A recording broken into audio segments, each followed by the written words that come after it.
শেখ হাসিনা, আসাদুজ্জামান খান কামাল সহ ৩ জনের বিরুদ্ধে জুলাই হত্যাযজ্ঞ মামলার সর্বশেষ সাক্ষ্য গ্রহণ শুরু হয়েছে। সাক্ষ্য দিচ্ছেন মামলার মূল তদন্ত কর্মকর্তা মোহাম্মদ আলমগীর।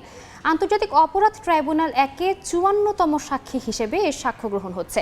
প্রসিকিউশন জানিয়েছে, তদন্তকারী কর্মকর্তার জবানবন্দির অংশবিশেষ ও জব্দ করা ভিডিও প্রদর্শনী সরাসরি সম্প্রচার করা হবে।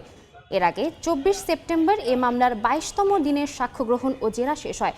ওই দিন সাক্ষ্য দেন বিশেষ তদন্ত কর্মকর্তা ও প্রসিকিউটর তানভীর হাসান জোহা। তদন্তকালে সাবেক প্রধানমন্ত্রী শেখ হাসিনার ৬৯টি অডিও ক্লিপ ও ৩টি মোবাইল নম্বরের সিডিআর বা কল ডিটেল রেকর্ড জব্দ করেন তানভীর জোহা।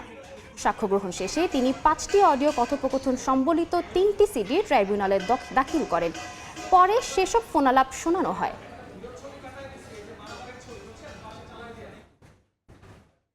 এই মুহূর্তে আন্তর্জাতিক অপরাধ ট্রাইব্যুনালে আছেন আফজাল হোসেন। সরাসরি চলে যাচ্ছে সেখানে।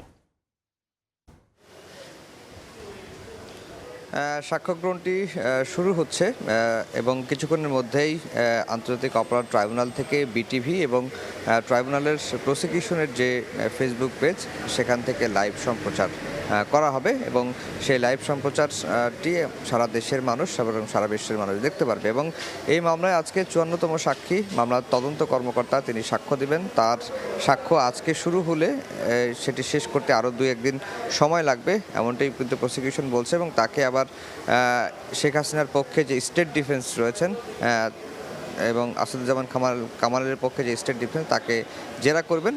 এবং এই তদন্ত কর্মকর্তার সাক্ষ্য শেষ হলে এই মামলাটি যুক্তিতর্ক উপস্থাপন হবে। প্রসিকিউশন থেকে বলা হচ্ছে যে দুই পক্ষের যুক্তিতর্ক উপস্থাপন করতে সপ্তাহখানেকের মতো সময় লাগবে। এরপরে এই মামলাটি রায়ের একটি দিন ধার্য করা হবে। আমি বলে রাখি যে এই ৫৪ জন সাক্ষীর মধ্যে এর আগে ২ জন তারকা সাক্ষী তারা সাক্ষ্য দিয়েছেন।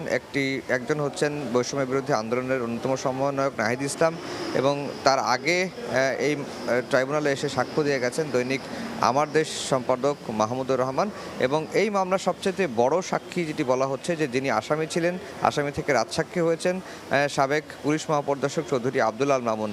জুলাই আগস্টের ৩ সপ্তাহের আন্দোলনে কোথায় কোথায় বৈঠক হয়েছে, সেই বৈঠকে কী ধরনের নির্দেশনা দেওয়া হয়েছিল, শেখ হাসিনা কীভাবে মারণাস্ত্র ব্যবহারের নির্দেশ দিয়েছিলেন, গ্যাং অফ 4-এর কথা উঠে এসেছে এই চৌধুরী আব্দুল আল মামুনের সাক্ষ্য গ্রহণের মধ্য দিয়ে। এবং প্রসিকিউশন থেকে বারবার যেটি বলা হচ্ছে যে এই মামলায় ৮১ জন সাক্ষীর তালিকা ট্রাইব্যুনালে জমা দেওয়া হয়েছিল, কিন্তু ৫৪ জনের সাক্ষ্য গ্রহণ সম্পন্ন করেই এই মামলার সাক্ষ্য গ্রহণ শেষ করা হচ্ছে। তারা বলছেন যে এরই মধ্যে যারা সাক্ষ্য দিয়েছেন এবং এই মামলায় যে জব্দ তালিকা তথ্য প্রমাণ উঠে এসেছে তাতে শেখ হাসিনার বিরুদ্ধে যে অপরাধের যে অভিযোগ সেটির প্রমাণ তারা পেয়েছেন। এবং শেখ হাসিনার বিরুদ্ধে মূল যে অভিযোগ সেটি হচ্ছে যে ঊর্ধ্বতন কর্তৃপক্ষের দায়, অর্থাৎ তিনি প্রধানমন্ত্রী থাকা অবস্থায় কিভাবে সাধারণ মানুষের ওপর, ছাত্র জনতার ওপর গুলি চালানোর নির্দেশ দিয়েছিলেন সেটি কিন্তু এরই মধ্যে প্রমাণিত হয়েছে। এবং তার আইনে যে সর্বোচ্চ সাজা রয়েছে সেটি তারা প্রত্যাশা করছেন। শুধু শেখ হাসিনা নয়, আসাদুজ্জামান খান কামালেরও একই ধরনের সাজা প্রত্যাশা করছেন। আর যেহেতু চৌধুরী আব্দুল আল মামুন আসামি থেকে রাজসাক্ষী হয়েছেন, সেই বিষয়টি